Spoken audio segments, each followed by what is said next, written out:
Hey, what's going on, beautiful jellyfish? It's Tracy, and today I'm going to be doing a video on my favorite Magic the Gathering artists. This is the second part. I've already done the first part, and I've also done a video entirely dedicated to female artists. Some I'm going to be mentioning here because I just love them so much. But I feel like the art in the game is super important, and realistically, who doesn't like staring at really pretty Magic cards? So these are just 10 of some of my favorite Magic artists. I would love to know some of your favorite artists, so let's get into it. The first artist I want to talk about is Clint Cleary, and the art that I'm going to be showing y'all is Temporal Trespass. I love a lot of this artist's art, but Temporal Trespass is just amazing. I think this colors in this are just absolutely stunning. It feels almost kind of like a mix between a black and a blue card. It's like very dark, and the lady in it just looks completely entranced and mesmerizing, and it's like, wow, I would totally like to be entranced by you. She's just looking absolutely amazing. This art is so fantastic. I think Clint Cleary is a great artist, and this art's so pretty. The second artist I want to talk about is Wayne England. I love a lot of Wayne England stuff. He does the Oblivion art, the Lorwyn art, which I love, but the art that I'm going to be talking about is Righteousness, because this is just so stunning. Wayne England does a lot of great stuff, and I think Wayne England also does lands and stuff too. There's definitely a bunch of cards that I own by him, and this card is so pretty, and I feel like this would be really stunning in foil too. I think there's not a lot of purple, I feel like, in Magic art, and it's my favorite color, so I really like when Magic art has purple in it. So I think that this art is really, really nice, and I think Wayne England just does a really great job in his art in general.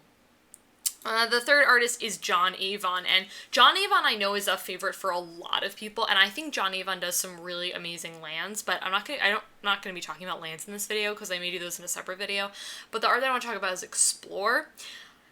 This art is so deep. Like, looking at the details of the mountains and how they go further back, like, it looks so like 3D almost, which I just think is absolutely beautiful. I think just as a whole, John Avon just does the most beautiful, like, landscapey type, outdoorsy, woodsy, foresty type stuff, and I think he's just definitely one of the Magic's best artists and one of my favorites.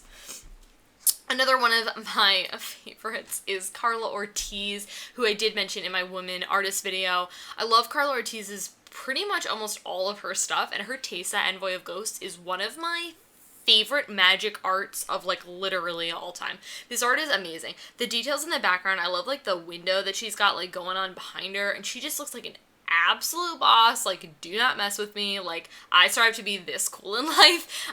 She just looks absolutely incredible. Yeah, just the details in this are just absolutely amazing. And she does a lot of really awesome lady art as well, and she's just definitely a really, really solid artist, and I like a lot of her stuff. Another really popular Magic artist and just does so many good things is Steve Prescott.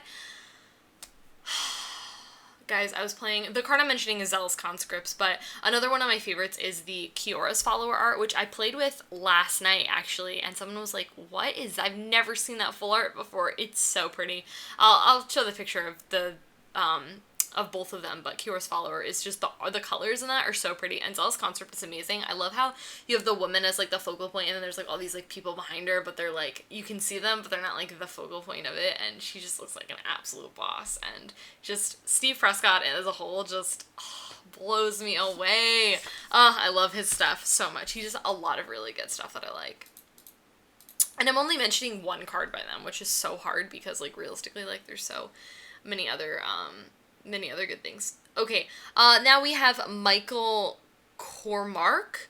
Yeah, that sounds right. Okay, the art I'm going to be showing is Farseek, and I love this art. This art really doesn't even match up, I would say, to, like, to like, anything, like, just, like, the art behind the lady. Like, the lady looks amazing, but then you look behind her, and the buildings are just, like, amazing. This Michael Cormack kind of reminds me a little bit of John Avon, at least in this art. It were, like, very similar styles, I would say. This kind of, like, really pretty, like, buildings-y, Ravnica-y, just, like, worlds. Does that make sense? Like, that aesthetic, like, I just think is, like, really beautiful, and I think this artist does a really great job of that, and I like a lot of his other stuff, too. The colors in this are just really, really pretty, and I love the lady's staff, and her hair, and her dress, just everything about her, like, yes. Okay, realistically, I can't believe I didn't mention this artist in the first video, but Johanna Voss, okay.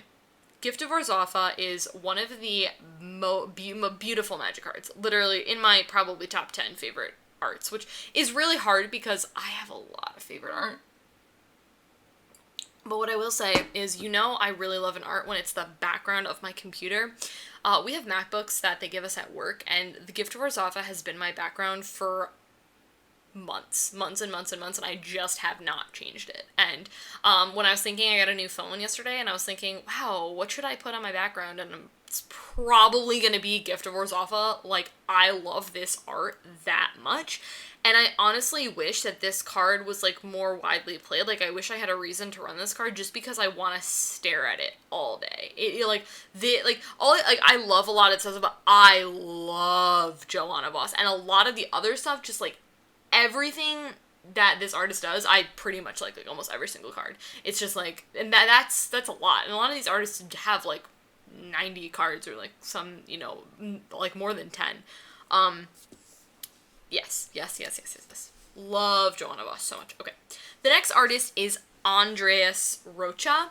And, I'm sorry. Did I say that? Andreas Rocha. I said that right. Opal Palace. This art is just truly stunning. I want this in foil so badly because this art, like, is so incredibly amazing, and overall this artist is great, and just, I can't even, the colors, this is such an unmatched card. It is so pretty. This looks like Emerald City.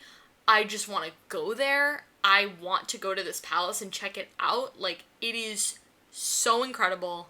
I love this art. I think this artist did an absolutely incredible job, along with the other work that they've done, and this one's just my favorite. Like, I'm just mentioning my top, which is really hard because a lot of these have great art that I just want to talk about all the time. Okay, this is another one of my favorite artists, Greg Hildebrandt. This artist does, I want to say, this artist, and I can't remember the other one, they do the Achroma's Vengeance, like the two, there's like another artist with them, and they're the Chroma's Vengeance, which is my favorite art, but they also do Paradise Mantle, which I love this art because the colors are so pretty. So this artist has a couple of cards that I really enjoy, and this card is so pretty. I don't know if I mentioned it to you guys, but I'm, like, seriously considering just collecting magic cards because they're pretty, and I feel like that's nonsensical because I realistically put my money in my decks, but, like, I want this card in foil, and I feel like it's kind of expensive because it's just so pretty. I don't really think I see anyone playing it, but I just want to stare at this card all day. Maybe I'll make this card my background. I don't know, to be determined. The colors are just fantastic. And then we are doing Steve Beldelkin. If I'm butchering names, I am so sorry. This artist has a couple of cards that I really like. The art that I'm going to be mentioning is Sarah's Boon, and this is a card that I don't think a lot of people know about, and that's one reason that I'm really glad to be sharing this art with you, because it is phenomenal. This art is so pretty.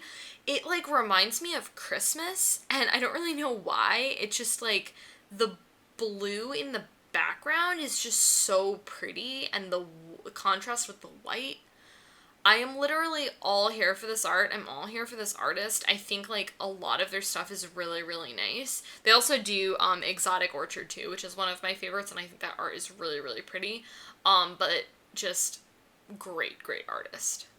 And the last artist that we're going to be talking about, and I think we're ending off on a really solid note, is Seb MacKinnon. Seb MacKinnon has some amazing stuff, and I think recently has just been, a lot of his cards have just been, like, getting used a lot, which is really good, and, like, his art is being, like, known way more, and the Growth Spiral this is one of the prettiest magic cards I think I've ever seen in my life. And I remember, like, looking through one day someone's binder, and I didn't even know that this was the F&M promo, and I looked and I was like, I need this in my life. And I'm so happy that I have this card because it is so pretty. Just everything about this is amazing.